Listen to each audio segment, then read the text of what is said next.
kulikuwa, lakini baadaye kuanzia tarehe 28 hapa Cathedral nitafunga rasmi sasa jubilei kulingana na maagizo ya kanisa.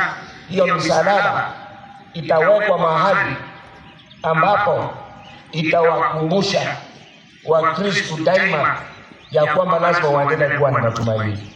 Kwa hivyo sio kwenda kufanya kutengeneza kuni, hapana.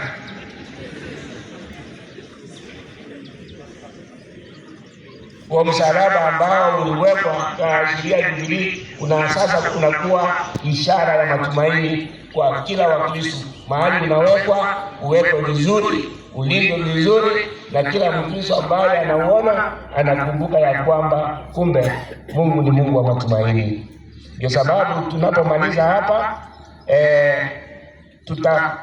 tutawapatia Wakristo huo msalaba kama ishara ya kwamba huo msalaba unakuja kwenu, na ile jubilei ambayo tunaifunga kwa kiwango cha ishara yake. Na watakia kila la heri katika hayo, na Mungu aweze kuwabariki. Krismasi tuweze kusherehekea kuzaliwa kwake Bwana, tuweze kuwa watu watulivu na tuombe. Inakuwa zaidi ni kuomba Mungu atubariki katika ile sherehe, atupe mgeni ambaye ni mtoto ambaye anatuletea baraka. Sio wakati wa kunywa, kupindukia, kulewa, kuanza vita na kuleta maafa. Hapana, hiyo wewe ni Mkatoliki ndio hiyo haiwezekani. Krismasi ni wakati wa kusherehekea wema wa Bwana. Twende kanisa, tusome misa, tusherehekee kuzaliwa kwake. Ikiwa kutakuwa na chakula ya kula, basi tushiriki. In fact, Krismasi ni sherehe ya familia. Krismasi ni sherehe ya familia. Inamaanisha kwamba kila mtu aende kwa familia yake.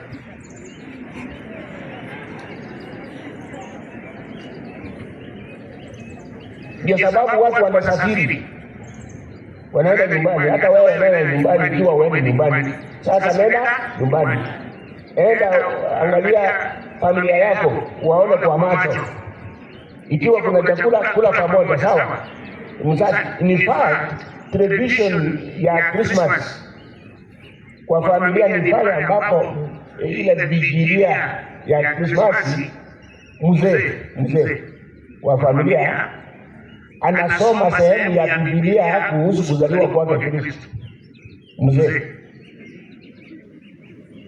kabla hawajaanza kula, ikiwa sio hiyo jioni, at least asubuhi baada ya misa, yeye mwenyewe anaenda mpaka nyumbani na familia yake, wanakaa kabla hawajasoma ile sala, anawasomea sehemu vile Yesu alizaliwa, alafu wanasoma sala, alafu wanaanza kula. Inawaamuru wazee wote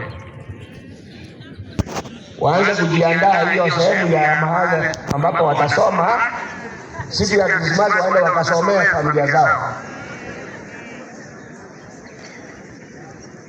Nendeni nyumbani, ni sherehe ya familia. Yesu alizaliwa kwa familia, ndio sababu tutapata wokovu. So tunawatakia Krismasi njema, Krismasi yenye baraka, Krismasi yenye manufaa mengi, Krismasi yenye matumaini. Kwa hivyo tuichukue hiyo baraka nyumbani. Tunajua mwaka ujao umefikia karibu, na pia tunajua ya kwamba kutakuwa walimu na washikadau wa mambo ya elimu.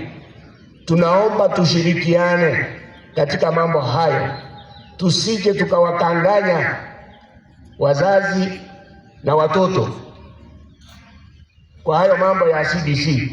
Hapa nafikiri mtu mwenye anaelewa mambo ya CBC vizuri.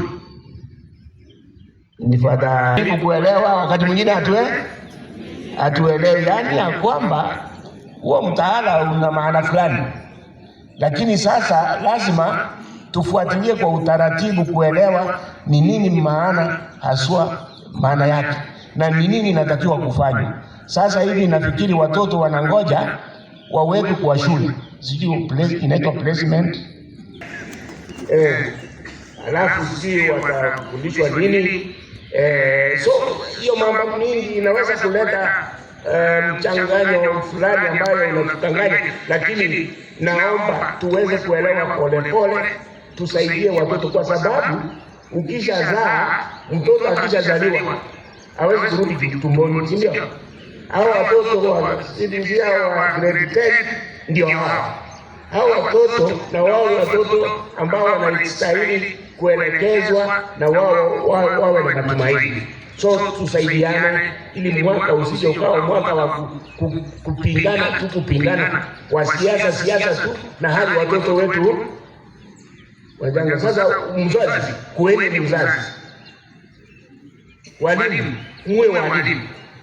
Kiajua mtoto uweze kusema ya kwamba mimi huyu mtoto na yeye akaa hivi. Angalia vile utafanya, uone huyo mtoto amekuwa vizuri. Tunawatakia mwaka mwema wenye baraka. Mwisho, ningependa kuwapa kabidhi hawa mashemasi wapya vyeti vyao vya kuonyesha ya kwamba wao siku ya leo wamepata hiyo daraja na wao ni mashemasi wa kanisa Katoliki.